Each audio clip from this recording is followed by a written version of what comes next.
There you go again. Your budget proves it, and you're even up to your speeches yesterday prove it again. Madam President, I yield the floor and note the absence of a quorum. The clerk will call the roll. Mr. Akaka.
Consent to speak as if in morning business. Without objection. Thank you.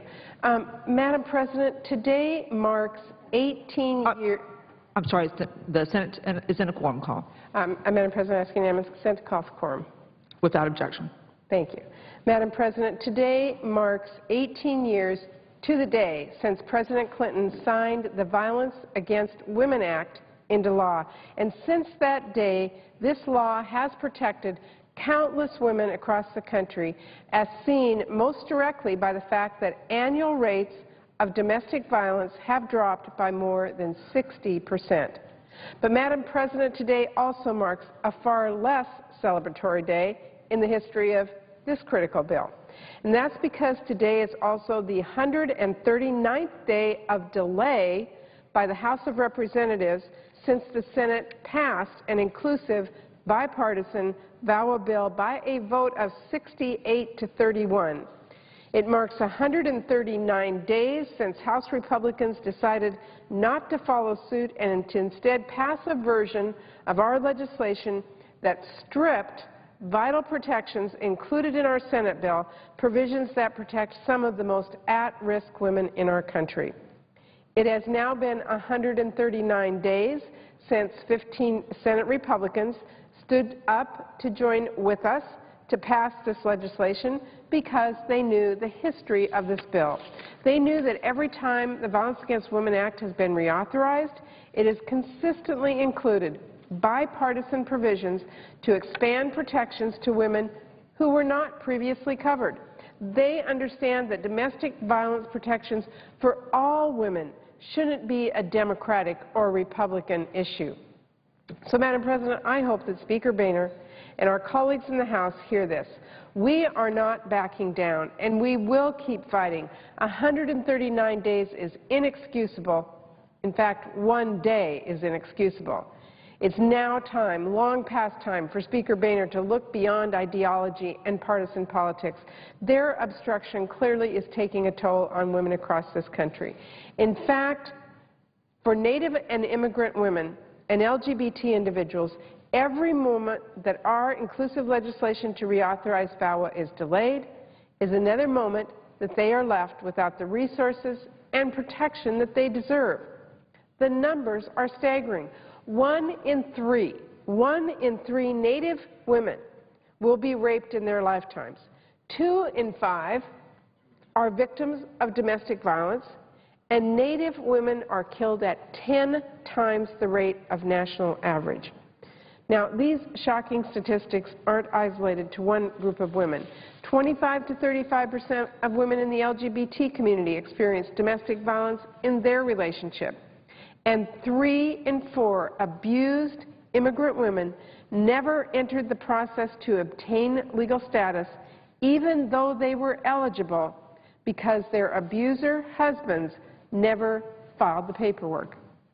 Now, Madam President, while these numbers are frightening, what's even tougher is when you sit down face to face with women who are at risk of being left out of this bill. Over this last August recess, I held a number of roundtables in different corners of my state with women who'd been trapped in abusive relationships.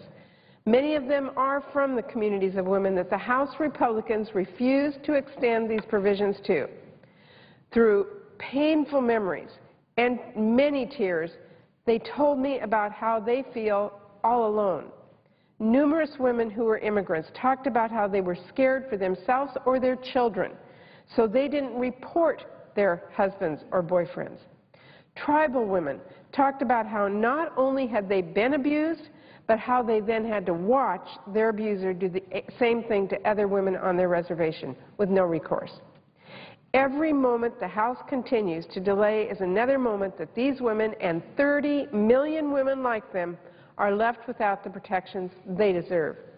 These statistics should make it perfectly clear to our colleagues in the other chamber that their current inaction has a real impact on the lives of women across America who are affected by violence. Where a person lives, their immigration status, who they love, should not determine whether or not the perpetrators of domestic violence are brought to justice. Madam President, these women cannot afford any further delay, not on this bill. We all know what it will take to move this bill forward. Leadership from Speaker Boehner. And Madam President, today the effort we started here in Senate in May, an effort that will continue as long as it takes, is a call for the very same thing, leadership. It's time for Speaker Boehner to look beyond ideology and partisan politics. It's time for him to look at the history of a bill that again and again has been supported and expanded by both Republicans and Democrats. For 18 years, this bill has expanded protection for vulnerable women. For the last 139 days, Speaker Boehner and those House Republicans have put this legacy at risk. It's time for them to do the right thing and pass the Senate's inclusive, bipartisan Violence Against Women Act. Madam President, Senator Leahy, who's chair of the Judicial Committee, will be here shortly. He has put tremendous effort in making sure that this bill is passed in a way that includes women across this country, and we owe him a debt of gratitude. All the members of the Judiciary Committee, some of them who will be here today over the next hour to talk about this. But again, we are here today to remind everyone there are women in this country who do not receive the protections of the domestic violence law that was passed. We are here to make sure that we're going to stand up for them and keep pushing till Speaker Boehner takes up this bill and passes it to protect women. Madam President, I see Senator Leahy arriving on the floor just as I was speaking about him. Again, he will be talking about this, and we all owe him a debt of gratitude for standing up and fighting for women across this country, but especially this time for fighting to make sure this is an inclusive bill, passed on a bipartisan vote out of the Senate, and one that will change the lives of so many women. We owe it to them. And Speaker Boehner owes it to them to take up this bill and pass it. Thank you, Madam President, and I yield the floor. The senator from Vermont. Madam President, I thank the distinguished senator for her kind comments. As she knows, this is an issue that whether it's Washington State or the state of Vermont, it is a major issue. And she has voted for and supported the Leahy-Crapo bill, as has the distinguished presiding officer. And I've said so many times on this floor that violence is violence is violence, abuse is abuse is abuse. And this should not be a partisan issue. 2 weeks ago in Tampa, Republican leaders from Congress and around the country sought to make clear their commitment to advancing causes important to women. Well, I'll say as a Democrat, I was pleased to see that commitment from the Republican Party. But now I hope to put those words into action and prove that this was not just campaign rhetoric. And so I would, if not asked me for advice, I would give some advice to my Republican friends. If they do want to show that commitment to women, one significant step Republicans take would be to help us reauthorize the Violence Against Women Act. That was signed into law 18 years ago today. 18 years ago today. I remember that day. I was there as one of those helped draft it. I was so proud to see it signed into law. This landmark bill, which fundamentally changed the way our country responds to domestic and sexual violence, expired, though, 1 year ago this month. Now, there's no good reason why we can't all work together and see this life-saving law is reauthorized immediately. This should not be a Republican or Democratic issue. It is an American issue. How can people say that they're not opposed to violence against women? Just yesterday, the Republican Attorney General from Utah and the Democratic Attorney General from Maryland, people of completely different philosophies, called on Congress to pass the Senate bill. It covers all victims, including immigrant women. In their guest column in Politico, the two noted the bipartisan Senate bill would give a significant boost for law enforcement and public safety. At the same time, they said the politically charged House bill seeks to turn a bipartisan concern for abuse survivors into a partisan wedge and dramatically rolls back important protections for battered immigrant women and their children. And I ask consent that a column be made part of the congressional record at the end of my comment. Without objection. Now, you hear these continued calls for action. We know that the Leahy-Crapo reauthorization bill passed the Senate with a strong bipartisan majority of 68 votes. And note one thing, it was voted for. Every woman in the Senate, Republican, Democratic alike, voted for it. But Republican leaders in both the House and the Senate have hidden behind a procedural technicality. They've refused to allow the House to vote on the Senate bill. Well, that obstruction has to end. Too many lives are on the line to play these political games. Here in the Senate, we've twice asked Republican leaders to agree to take up a House revenue bill, substitute the bipartisan Senate VAWA bill, send it to the House immediately to overcome this procedural concern. And each time, they've refused this common-sense resolution. You know, this contrasts how we moved forward earlier this year using the same process to overcome similar technical hurdles with both the transportation bill and the FAA reauthorization legislation. So just a little bit of cooperation from the other side. We can move VAWA now. Now, people watching this and listening to it might think, well, these, technical, arcane procedures, and they are technical and arcane procedures, but they're stopping us from moving forward with Violence Against Women Act. We can set them aside for transportation and FAA, both important things. But if you're somebody who's been battered and abused, if you're near death, don't talk to that person about technicalities. Madam President, I've said many times on this floor, I still have nightmares from some of the crime scenes I went to as a young prosecutor.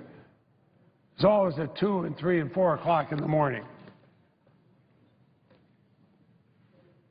The ones easiest to handle were those where the victim lived, although sometimes just barely. I remember riding in the ambulance with the victim on the way to the emergency room to find out what happened.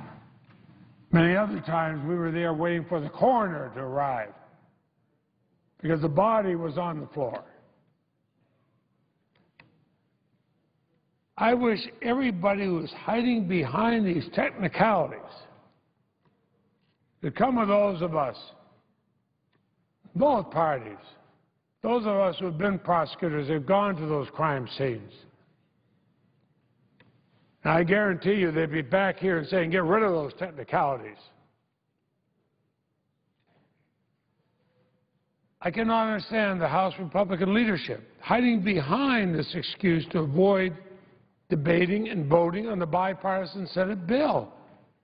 This is a good bill that brought Republicans and Democrats together in this body across the political spectrum. The House Republican leadership should stop blocking it on this obscure technicality. The Speaker can waive the technicality. The House could vote on the Senate bill any time. And I'd like to see people stand up and say, yes, I want to stop violence against women, or I'm going to vote no. Right now they're allowed to vote maybe. No victim wants to hear maybe. No victim wants to hear maybe. They want us to do something. Both in the House and the Senate, we have a privileged position as members. Don't hide behind a technicality. Have the courage. Have the courage. Stand up, vote yes or no. The House Republicans could have allowed a vote on the text of the Senate bill as a House amendment or House bill. Instead, they're choosing to hold up VAWA reauthorization for all victims. Please reconsider. Move forward with us to protect all victims of violence. And if you're unwilling to do that, if you're going to stand behind this, don't go home and campaign and say you have a commitment to women. Battered women are in all categories. They go across all political spectrum. They go across all economic spectrum. Don't go back home and say, I'm standing up for you. No, you're not standing up. You're hiding. You're hiding. You're hiding behind a technicality. Well, these victims can't hide. They are sought out, and they become victims. Let's do something for them. Our bill was developed with the input of victims and the service providers who work with them day in and day out. It helps women who are victims of terrible crimes, the very people that we claim we want to support and protect. But now it does so in important and responsible ways. Don't go home and say, I stand up for all of you. Don't go home and say, I'm standing for law enforcement. Don't go home and say, I want people protected when you refuse to step around a procedural motion and protect them. Don't be that hypocritical. Now, we have only a few precious days left this Congress to reauthorize the Violence Against Women Act. The Republican leadership wants to help end domestic and sexual violence. Well, then do so. Now's the time to act. Don't hide behind fiction. Have the courage to stand up and say you're on the side of victims. And if you're not on their side, then stand up and vote against them. Don't vote maybe. Don't hide. It's time to make good on our promise to the victims of these horrible crimes. Helping them, no matter who they are, has to be our goal. Their lives depend upon it. Our lives don't depend upon it, but their lives depend upon it. They're counting on us, Madam President. It's time to stand up. I yield the floor. And I suggest the answer to the court. The clerk will call the roll. Mr. Okaka.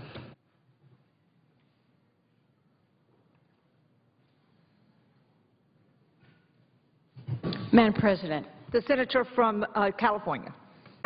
Madam President, before Senator Leahy leaves the floor, The Senate's in a quorum call. I'd ask to be dispensed with. Without objection. Before Senator Leahy leaves the floor, I want to thank him from the bottom of my heart.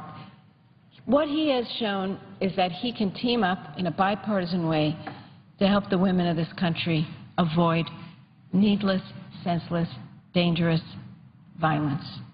And I thank you, Senator. And I stand here to support his efforts. The Leahy-Crapo bill is the bill we need to pass. Why? Because it is the bill that includes everyone. We don't want to leave out 30 million people. We don't want to leave 30 million people out of the Violence Against Women Act. That's what the House of Representatives does, because they leave out immigrant people, they leave out the gay and lesbian community, they leave out students and Native Americans. And when you look at those women in those groups, you find out, indeed, they have a very high percentage of violence in their communities, violence against women that leaves women in deep trouble and threatens their lives. So only the Leahy-Crapo bill, only the Senate bill, which passed here with such a great number of votes, can include everyone. So if you take, for example, Christina in my home state of California, whose boss threatened her with deportation unless she complied with his demands for sex, she's not covered in the House bill. This is a woman who is essentially being held hostage by her boss, and he is using his power over her, and she's not covered by the House bill. The House bill, again, fails to protect LGBT individuals when they have problems with abusive partners and have been turned away in the past from shelters because the Violence Against Women Act did not cover the LGBT community. Mika. Mika is a student who struggled to get her college to enforce a restraining order against her boyfriend after he assaulted her and stalked her. She shouldn't have had to struggle. And under the Leahy-Crapo Senate Violence Against Women Act, Mika will be covered. Now, then Senator Joe Biden, now Vice President Biden, wrote the Violence Against Women Act. It was a long time ago, Madam President. I was in the House, and I was so honored when Joe Biden came and asked me to carry the House version of the bill. I did that, and I remember being so proud because Joe was such a leader on this, and he had the faith in me to ask me to help him. But I can tell you it was a struggle to get it done. It took several years to get it done, and when I got to the Senate, I watched Joe Biden team up with Senator Hatch, and I helped them on the floor. I was only able to get a portion of the bill passed in the House, so there was a lot more we needed to do, and we did it. So I want to read a statement that Vice President Biden made. Is it today? Today. He just sent it out because it speaks to this issue. He said, 18 years ago today, the landmark Violence Against Women Act was signed into law. It was founded on the basic premise that every woman deserves to be safe from violence, and since its passage, we've made tremendous strides towards achieving that goal. We gave law enforcement and the courts more tools to combat domestic violence and hold offenders accountable.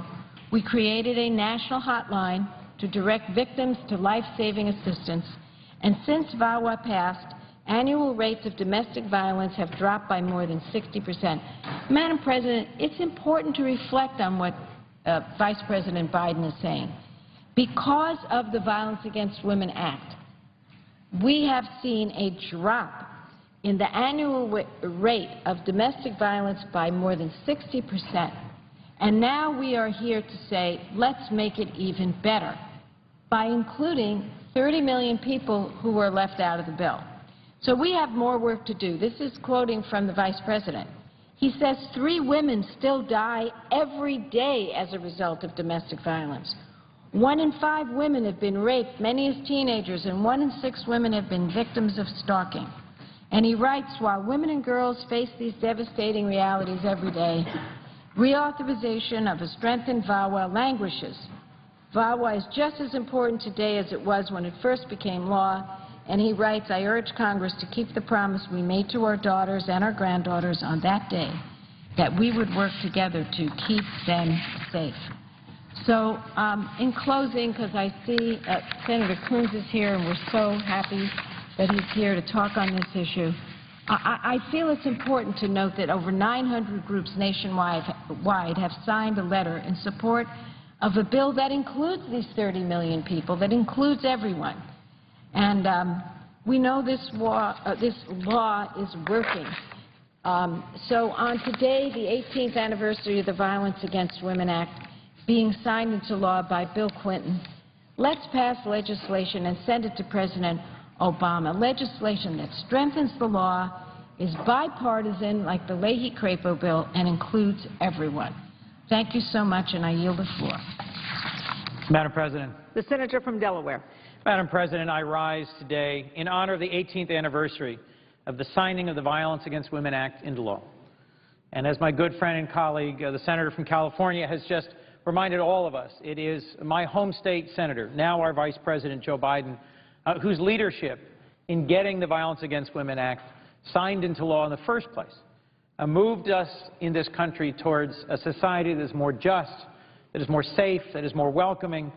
And it is, in my view, incredibly discouraging that we are fighting today here in the Congress a battle that he made such great early progress on and that should have been won decades ago. Why must we fight, Madam President, in 2012, such a protracted legislative battle to maintain, strengthen, and secure the rights of more than half the population of this country, and to extend the life-saving programs supported by VAWA to those who need them of every background all across our country? It cannot be that it's because those who oppose VAWA's reauthorization believe that violence against women is no longer a threat. In my own home county, Newcastle County, Delaware, earlier this year, a man was arrested after a horrifying assault on his ex-girlfriend committed in front of all 5 of her children. The victim's teenage son called 911 in a panic, terrified. This incident, one of sadly many in my home community, is just another stark example of how domestic violence continues to hurt and harm not just its victims, but entire families. Not just the women or occasionally men who are the victims of domestic violence, but the children who witness it and whose lives are changed by it. In a world where this sort of violence, Madam President, continues to happen in all our communities, we still need the Violence Against Women Act. And we need it to be reauthorized. We need it to be reauthorized and strengthened. We need it to be reauthorized, strengthened, and broadened. It has been a full year, Madam President, since VAWA expired. And still we do not have a reauthorization signed into law.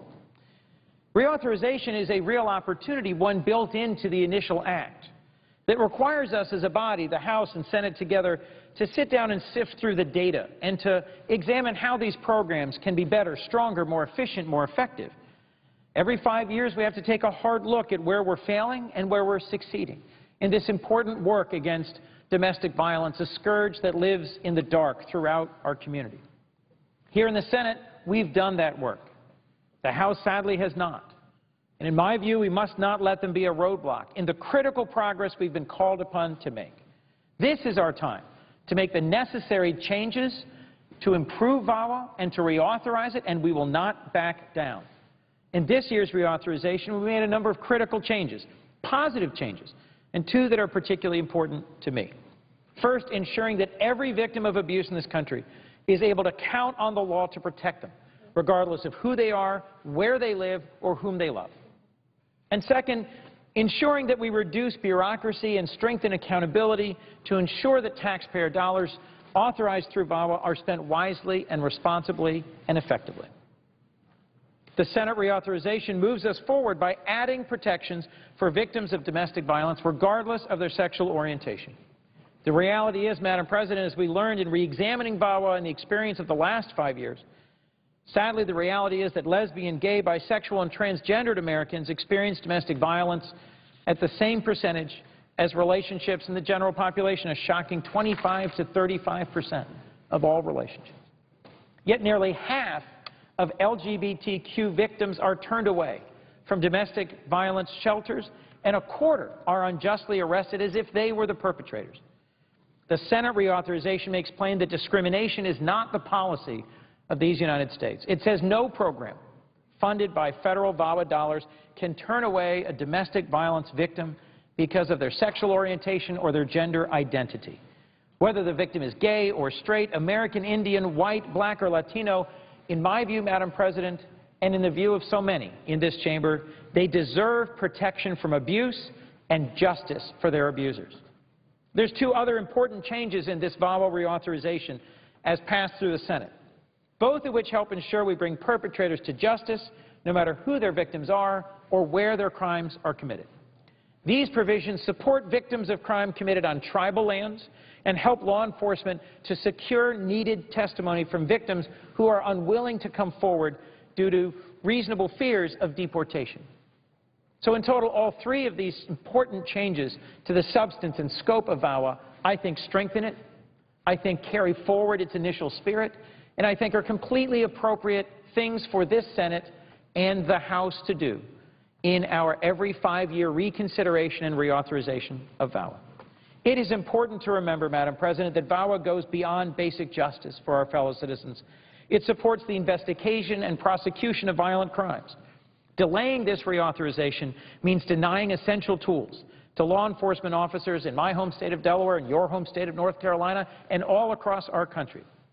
As someone who used to be directly responsible for a county police department that worked in close partnership with all the different elements, all the different nonprofit groups and civic and community groups, all the elements from corrections to law enforcement to advocates to providers of services that are brought together in a positive and cohesive way by VAWA. I know how important this is to a holistic approach to combating domestic violence. If we are to tackle a problem this large, this pervasive, this dangerous, we need well-trained and dedicated law enforcement officers. We also need support from a whole community to provide the whole broad range of services that can continue to make progress in pressing back on this evil in our country. In Delaware, that's exactly what we've done. In Delaware, VAWA has fostered a community of those dedicated to reducing violence, allowing each group to reinforce the other and adding value that individual programs alone could not create. VAWA touches on everything from transitional housing to national hotlines, from the safe exchange of children to increased awareness on college campuses, from law enforcement grants in rural communities to sexual assault service programs in urban communities, not only for women, for men, for children, for whole families and whole communities. VAWA is an important piece of legislation, and that it sits unauthorized in the other chamber of this Congress is, to me, a great shame and a great tragedy. We must not allow this anniversary of its initial signing into law to pass without redoubling our efforts and redoubling our commitment. My colleagues who oppose this reauthorization put all of this progress at risk. Their insistence on excluding some of our friends and neighbors just because of their background or their sexual orientation is unconscionable. We will keep fighting to secure VAWA reauthorization this year because the safety of our communities depends on it and simple justice calls for it. Thank you, Madam President, and I yield the floor. Call the roll.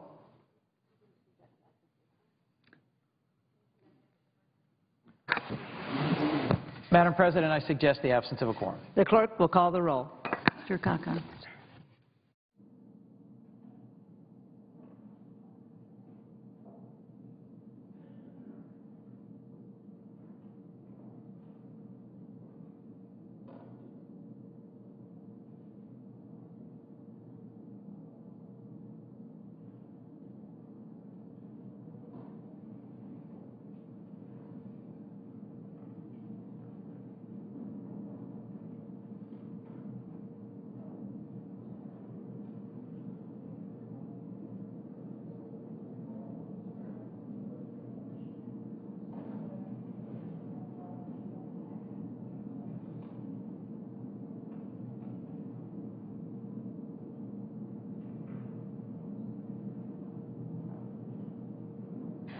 Madam President. The senator from Minnesota. Madam President, I ask the quorum call be vitiated. Without objection. Madam President, I'm here today to talk about the Violence Against Women Reauthorization Act, which, as you know, we passed in April with the leadership of Senator Leahy, the co-sponsorship of Senator Crapo. We got that strong bipartisan bill through the Senate on a 68-31 vote, and as you know, all women senators, Democrats and Republicans, supported that bill. Just like the two prior reauthorizations from 2000 and 2006, this bill improves upon current law in many ways to better address domestic violence, sexual assault, and stalking. We've heard from a long list of experts on our Judiciary Committee about the changes that were needed for this reauthorization, and we incorporated those ideas and language from people on the front lines. As a result, this bill, this bipartisan reauthorization bill, is strongly supported by law enforcement, victim service providers, and faith groups from across the country. I want to talk, too, about some of the many ways that this year's reauthorization bill builds upon the improvements that past reauthorizations made.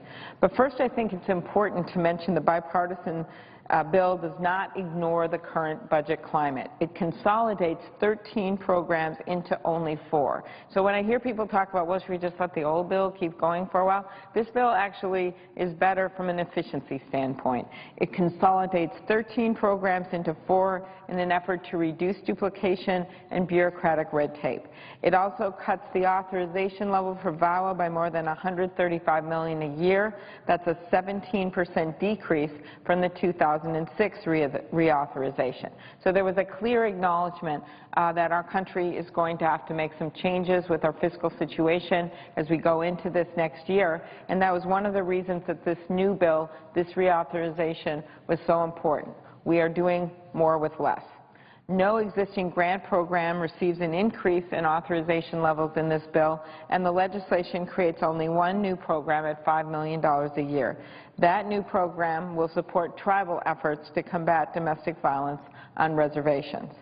In terms of policy, one of the biggest changes in this year's Violence Against Women authorization is a greater focus on preventing and responding to sexual assault. We still have a lot to work to do in reducing sexual assault in America, where nearly 1 in 5 women have been raped at some point in their lives, and where 42% of these women were raped before the age of 18. As a former prosecutor, I'm all too aware of the fact that prosecution and conviction rates for sexual assault are among the lowest for any violent crime. So in an effort to solve the problem, this year's reauthorization opens up funding to programs that are more directly responsive to the needs of sexual assault survivors. I will say I woke up this morning to read my hometown paper in the Twin Cities and see that a 30-year-old rape murder case was solved. 30 years old. You think of the new technology that's available now. It was solved because they had kept the DNA at the scene. They were able to match it to someone in another state who had been imprisoned, and they were able to charge that case. Think of the justice for those family members, and also for the rest of the country, where you know that hopefully this conviction will be made and they will be able to make sure that this person is behind bars forever. These are the kinds of things that happen these days with the new technology we have. But unless we have people trained to use that technology, unless we have people that are able to work with victims, unless we have victims that feel comfortable coming forward when they are sexually assaulted or a victim of domestic assault, none of it means anything to the system, and that's why the VAWA bill is so important. Another area of improvement with this bill is the effort to more effectively provide services to victims from traditionally underserved communities.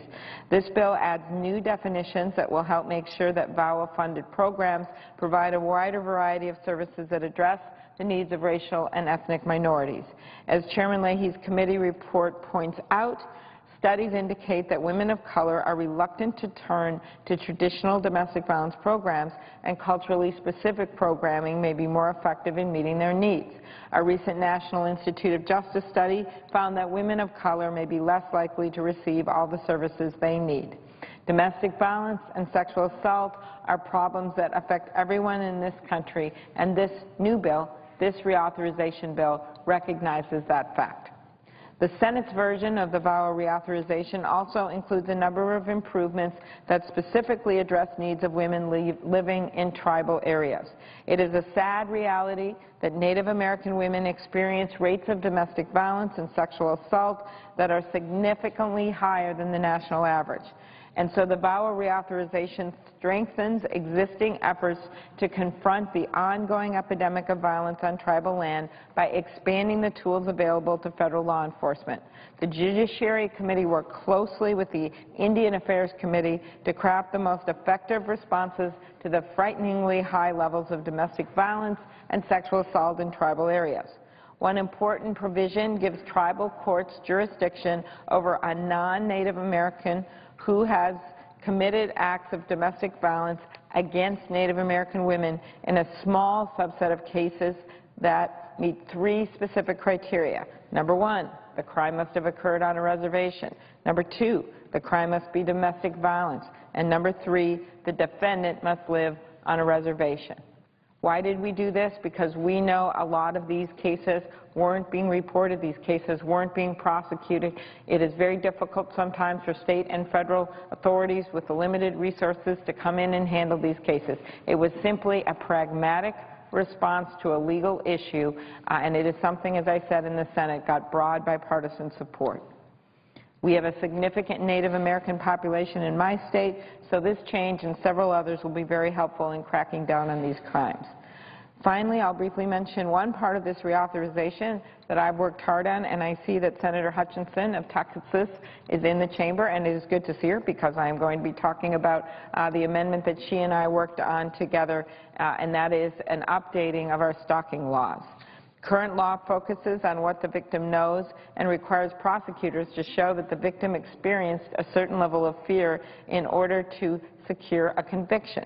But because victims of stalkers, particularly high-tech stalkers, people who are putting camera equipment and looking into little peepholes in hotel rooms, people who are using the internet, sometimes the victims of those kinds of crimes aren't even aware of what the stalker is doing until later, right? Until suddenly they see a picture of themselves undressing or a picture of themselves without clothes on the internet, being distributed across the entire country, across the entire world. That's a real case that happened in this country with a sports reporter.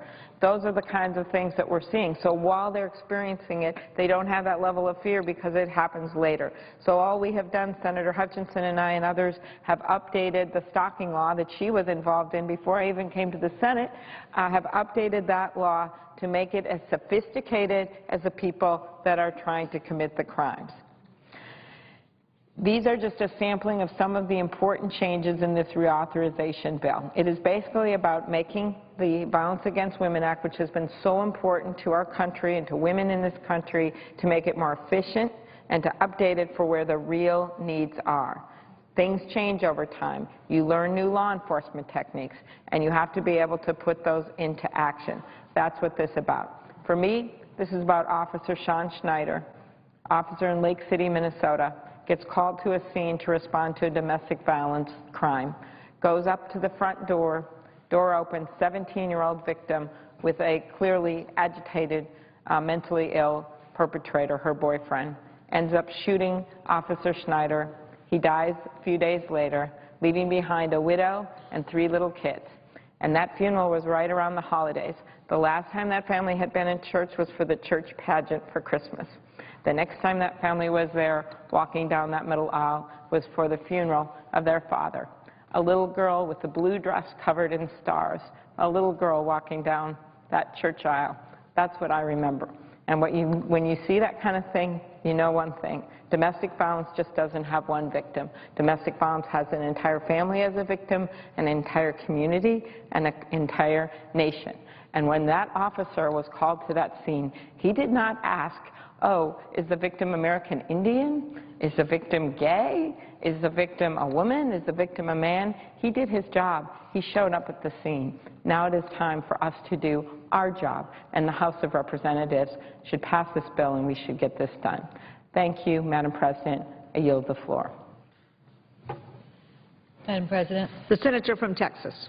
Madam President, I'm pleased to follow the senator from Minnesota because we did work on a piece of legislation which she perfected. It was my bill that first passed on stalking that would take the anti-stalking laws nationwide, because so often that happens across state lines, and we had to put all of that together so that if someone did cross state lines to stalk a woman or her children or a man or anyone, that would be prosecutable. And I was so pleased that Senator Klobuchar then came in this year with a bill which I was proud to co-sponsor that updated the technology that these criminals use to harass and scare and really make life miserable for people that they know. I had a stalker myself for about 12 years, and I didn't know him, but he certainly did make my life different, that's for sure. And sometimes it's worse than what I had because it's actual threats. And I'll never forget the time that I got a call from an attorney in the U.S. Attorney's Office in Austin, Texas, and he said, "I just wanted you to know that we got our first conviction under your anti-stalking law." And it was a man who was harassing his ex-wife and children, and his children, and threatening with a gun, and we were able to put him away and make that little family a lot safer. And I thought, you know, we live to actually know that something we've done makes a difference, and I thank the senator from Minnesota for carrying that forward. I rise today, Madam President, I'm going to talk about Neil Armstrong and about NASA. But I can't stand here today with what's going on in the Middle East and not just say that I join the thousands and maybe millions of others who mourn the loss of a United States ambassador who was killed in Libya. And, you know, I would mourn any United States ambassador who is killed in the line of duty, but it makes it even harder when we know that this one was doing such a great job. Christopher Stevens had given his life, really, to trying to make peace and to try to be a force for the positive in the Middle East. And he was our ambassador to Libya, and I am sad to say that it appears that this was a plot. It was not an accident. It wasn't something that happened because he happened to be in the consulate. It apparently was a premeditated murder of our ambassador, and I know the whole country mourns the loss of someone who tries so hard to do what is right and to have this happen. So I want to pay my respects to him and to all who knew and worked with him, and to say that in my travel that I have been so fortunate to make as a United States Senator, I am so impressed with the representatives of the United States in our embassies and consulates throughout the world. Our Foreign Service representatives of our country do a fabulous job, and they do take their lives and put them in danger sometimes, especially in countries that are strife-torn, as certainly Libya is right now, and Egypt as well. And my great respect goes out to our Foreign Service community, and I think we have just been reminded of the service they give and the sacrifices they make. Madam President, I wanted to rise today to talk about the life of a gentle giant, Neil Armstrong, and also about the future of NASA. This all came together this week because I have just left the National Cathedral, where I joined congressional colleagues, senators, and many others in paying our final respects to a man who unquestionably was a true American hero. We know that Neil Armstrong made world history when he stepped out on the moon's surface for the first time that an American did so, and he said the words that will be forever enshrined in American consciousness. They say that some seek fame and some have it thrust on them. Neil Armstrong was the rare man who earned his fame and yet shied away from it at every turn. He preferred to live the life of, as he described it himself, a white sock, pocket protector, nerdy engineer. He chose to live a private life rather than bask in well-deserved glory. And for that, he was more than a hero. He was a role model that we would all be fortunate to follow. We have too few of those today, as we know. Neil Armstrong served his country in Korea, where he was a fighter pilot and actually was shot down. He served certainly at NASA, which we all know, and he served his community as a professor at the University of Cincinnati. He was a serious, dedicated scientist who loved what he did and just wanted to get the job done. There's a story about him during training before the moon landing when his vehicle forced an ejection. Now, his only injury was biting his own tongue, but it was near death nonetheless, a very lucky escape. Another astronaut saw Neil working at his desk, and he said that he'd heard about Neil being thrown out of his vehicle. And then he asked when it happened, and Neil said, about an hour ago. The astronaut Alan Bean later told Neil's biographer, "I can't think of another person, let alone another astronaut, who would have just gone back to his office after ejecting a fraction of a second before getting killed." I was lucky enough to know Neil Armstrong. We first met when he, Apollo 13 Commander Jim Lovell, and Gene Cernan expressed concern over the administration's proposal to abandon NASA's manned space exploration program. They wrote an open letter, and let me tell you, when the first and last man to set foot on the moon have an issue with the direction of NASA, everybody listened. It was a rare occasion that these astronaut leaders would speak publicly on such an issue, and considering Neil's propensity to shy away from the spotlight, it had even more significance. But he thought that it was important, and a great bipartisan number of our colleagues also agreed that it was important that he chose to speak out on this very important issue. The plan proposed canceling the existing space exploration program and to suspend plans to build a replacement for the Space Shuttle. It placed immediate reliance on commercial capabilities, which at the time were undeveloped and unproven. Neil was particularly concerned about leaning too heavily on commercial crew vehicles because he rightly believed that NASA should have ultimate ownership and stewardship of the next phase of deep space exploration.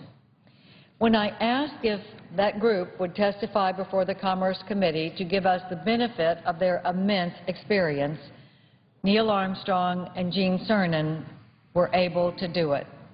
Their testimony in May of 2010 helped us craft the NASA Reauthorization Act of 2010, in which we managed to pass a balanced plan that prioritized NASA's development of future exploration beyond low Earth orbit while putting significant resources into commercial development of crew vehicles to the space station. We passed it unanimously in the United States Senate, very bipartisan, and we passed it on Neil Armstrong's birthday, August the 5th of 2010. When the Space Shuttle was retired, some thought the space program was ended.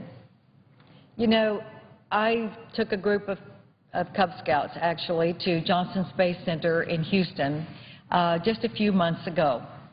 They have a great program for our scouts, for any group that actually wants to go and spend the night at the Visitor Center at Johnson Space Center. and they get to tour NASA and hear about the great feats of our country in space. And one of the little boys said to our NASA administrator at Johnson, "Gosh, I'm really sorry that the space program is ending." And I was shocked, and he was shocked, and we said, "Oh, but it is not ending. The space program is not ending." If we allow people to think, if we allow our young, possible next generation of astronauts and scientists to think that the program is ending, are they going to be inspired to take those courses in aeronautical engineering that will give them that background to propel them to the next level of space exploration that is going to do things that maybe we haven't even thought of yet? It would eliminate the potential that manned space exploration can produce in the next decade. We had a Commerce Committee hearing yesterday where we heard from the NASA scientists about the Mars rover called Curiosity. It was just breathtaking to hear the advancements that we have made with that rover that is now plodding around exploring both the dirt and the rocks and the atmosphere that is on Mars. One of the scientists pointed out that these NASA programs aren't just about exploration. They result in technologies that we use every day and that make our lives better right here on Earth. One pointed out that Curiosity is the first step in the next frontier of space, probing the atmosphere and geology of Mars. And each mission will build on the success of the last. And these robots and rovers that are going up now will be the precursors to the time when we're going to put people, astronauts, on Mars. There are myriad practical results from NASA's programs and as many reasons to keep them alive and fully funded. But I think the astronauts, Neil Armstrong, Jim Lovell, and Gene Cernan, put it best in their open letter. America's space accomplishments earned the respect and admiration of the world. Science probes were unlocking the secrets of the cosmos. Space technology was providing instantaneous worldwide communication. Orbital sentinels were helping man understand the vagaries of nature. They wrote, above all else, the people around the world were inspired by the human exploration of space and the expanding of man's frontier. It suggested that what had been thought to be impossible was now within reach. Thank goodness Gene Cernan was one of those who gave the eulogy today at Neil Armstrong's memorial service at the National Cathedral. He gave a personal account, and they were very close friends. They went fishing together. They had a long-term and lasting mutual respect and admiration and friendship. America cannot lose its preeminence in space. We are the leaders of the free world, and we are the natural leaders beyond its atmosphere. This is not done in dominance or hegemony, but to ensure the technology can be used for our economic benefit. The satellites that we have discovered with the space exploration have transformed communications, and satellite-guided missiles have given us defense capabilities that hit the target with less collateral damage. This is my last of 19 wonderful years in the United States Senate, during which I have championed and fought for NASA and our manned spacecraft and space flight program. I have worked with so many dedicated colleagues on both sides of the aisle, and I am proud of what we've accomplished. I am asking that my colleagues do not let all of the hard work of the past be for nothing. We saved the manned exploration program, but there is so much more to be done. NASA must continue to be a priority. You know, I'm a budget cutter. I will match anyone with the budget cutting that I think we need to do in this country. But the key for Congress is to remember what the Constitution says, and that is the purse strings belong to Congress. So what our responsibility is to set that cap on spending. Set that cap at the lowest level that we can and cover our functions that are necessary to run the government of this country. You know, the normal average spending of the federal government is about 20% of our gross domestic product. We're up into 25 and 26% in the last few years. We've got to come back. Got to come back to 20. We may have to go to 18 in order to end at 20. But we must not refuse to set the priorities that will make sure we have an economy in the future. We must invest in the programs that will yield the benefits that will keep our economy going and our people working and our engineers able to continue to produce the great things that have happened in our space program, in our medical research, and more. This is so important to all of us. America's competitiveness depends on maintaining our dominance in science and technology. We cannot do it without NASA. Neil Armstrong left his mark on the American people and on generations around the globe. This is his enduring legacy. Ours must be to maintain the great organization, NASA, that made him a legend and helped make America the greatest nation on earth. Thank you, Madam President, and I yield the floor. Madam President. Senator from Rhode Island. Thank you, Madam President. I am here on the floor